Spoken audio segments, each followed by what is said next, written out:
there, fantasy owners. Welcome to Lift the Cup Fantasy, or LTC Fantasy as some people call it. We're rolling along with our 21-22 fantasy team reviews, and today we're going to look at the St. Louis Blues.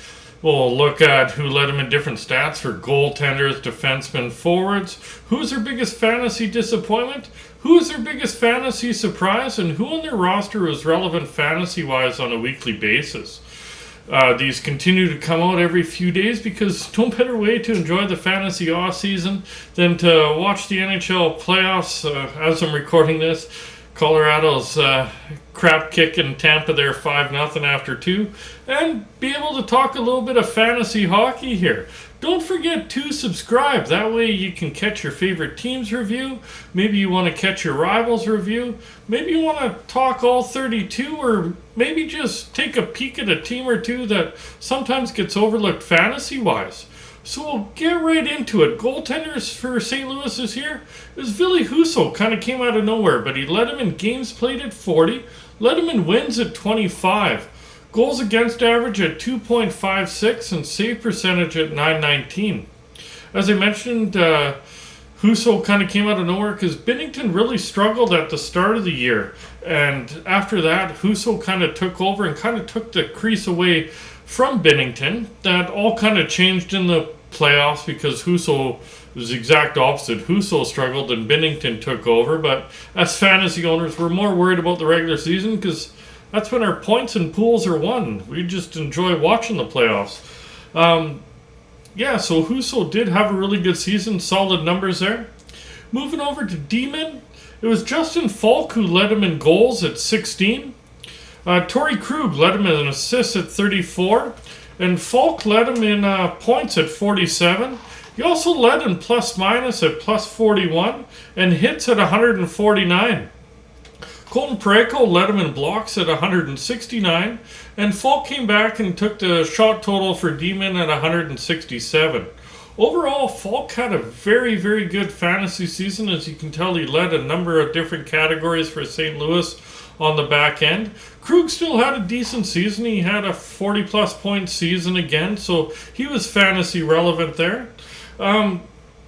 Injuries at the end of the regular season kind of opened the doors where you could stream somebody like Leddy, Parayko, etc. But overall, you really wanted... Falk was the one you wanted, and if he wasn't available, have Krug as a backup plan. Or you streamed Leddy or Parayko on a light night, etc. Moving up front, who has led him in different categories, is no surprise. Vladimir Tarasenko led him in goals at 34. Robert Thomas led him in assists at 57. Nice. Thomas had a nice season, actually. Tarasenko led him in points at 82, so he was over a point per game because he missed a couple of games due to injury there. Pavel Buchnevich led him in plus-minus at plus 29. Ivan Barbashev, the pesky Russian, led him in hits at 160. Tarasenko came back, led him in blocks at 45, which is a little bit surprising for somebody where Tarasenko, you really think pure offense for sure. And Tarasenko also led him in shots on goal at 230. Really, the forward group is led by 4 different people. Tarasenko, Thomas, Buchnevich, and Jordan Kyrou there.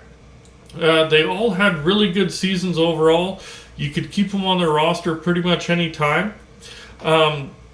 Really, Tarasenko was the kingpin in the forward group. But they also had some nice streaming options in Perron, Braden Shen, Ryan O'Reilly, and Brandon Saad. They really had some nice spurts in there throughout the season where you would have liked to have them on your roster. Biggest fantasy disappointment from St. Louis this year has to be Jordan Binnington. He was really expected to be the guy. He has a big contract there, and he really struggled. He's worst numbers of his career. He had a 3.13 goals against average, only a 901 save percentage.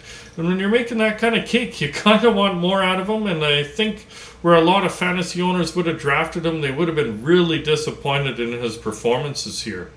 On the flip side, the biggest fantasy surprise has to be Ville Husso. Because of Binnington's struggles, he got a chance to get more starts, and he really ran with it. He put up some really nice numbers there. It wasn't really, he wasn't expected to be much of a factor fantasy-wise, but he turned in to be a really solid piece for you if you did get in there early enough and picked him up. Hard to say where he's going to be next year since he's a pending UFA and Bennington's under contract, but Husso was a really nice piece this year. Who is relevant fantasy-wise on a weekly basis? Obviously, Husso, after he took the crease away, definitely was in that second half there. Falk and Krug were up front, or on the back end, sorry. And up front, obviously, Tarasenko, Thomas, Buchnevich, Kyrou, David Perron was, Braden Shen, another one. There's a lot of nice options that you could keep on your roster on a weekly basis there. They also had some decent streaming options with Letty and Pareko on the back end. You could stream them on light nights, etc. A couple times they were good for about a week to 10-day stretches where you could keep them on for the whole week. Up front, also O'Reilly, Barbashev, and Brandon Saad were some nice streaming options for you. Really do hope you did enjoy today's episode. We'll be back in a few days with another one. If you did like it, remember to hit like, hit subscribe, and remember that notification bell. And enjoy the rest of the finals there, fantasy owners.